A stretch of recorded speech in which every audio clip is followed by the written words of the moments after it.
السلام علیکم ورحمۃ اللہ وبرکاتہ۔ معزز ناظرین کرام، آج کی ویڈیو قربانی کے ان جانوروں کے بارے میں ہے کہ وہ کون سے جانور ہیں جن کی قربانی کرنا جائز نہیں ہے، کیونکہ عید الاضحیٰ قریب ہے تو ہر صاحب نصاب نے قربانی کرنی ہوگی۔ تو سنیے عیب دار جانوروں کی تفصیل جن کی قربانی جائز نہیں ہے۔ ایسا پاگل جانور جو چرتا نہ ہو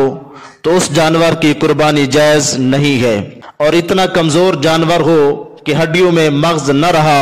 اس کی علامت یہ ہے کہ وہ دبلے پن کی وجہ سے کھڑا نہ ہو سکتا ہو، تو ایسے جانور کی بھی قربانی جائز نہیں ہے۔ اسی طرح اندھا یا ایسا کانا جس کا کانا پن ظاہر ہو، اور اسی طرح ایسا بیمار جس کی بیماری ظاہر ہو، یعنی جو بیماری کی وجہ سے چارہ نہ کھا سکتا ہو۔ اسی طرح ایسا لنگڑا جانور جو خود اپنے پاؤں سے چل کر قربان گاہ تک نہ جا سکے۔ اسی طرح ایسا جانور جس کے پیدائشی کان نہ ہو یا ایک کان نہ ہو، اور اسی طرح وحشی جانور یعنی جنگلی جانور جیسے نیل گائے، جنگلی بکرا یا خنثی جانور یعنی جس میں نر و مادہ دونوں کی علامتیں پائی جاتی ہوں، یا جلالہ جانور یعنی جو صرف غلیظ کھاتا ہو، یا ایسا جانور جس کا ایک پاؤں کاٹ لیا گیا ہو، یا کان یا دم یا چکی ایک تہائی سے زیادہ کٹے ہوئے ہوں، یا ناک کٹی ہوئی ہو، یا اسی طرح دانت نہ ہوں یعنی جھڑ گئے ہوں،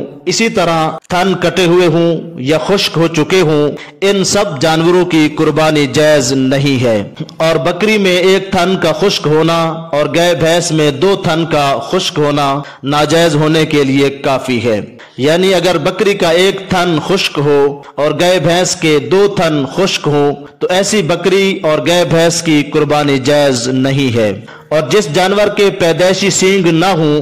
تو اس کی قربانی کرنا جائز ہے، اور اگر پیدائشی سینگ تو تھے مگر بعد میں ٹوٹ گئے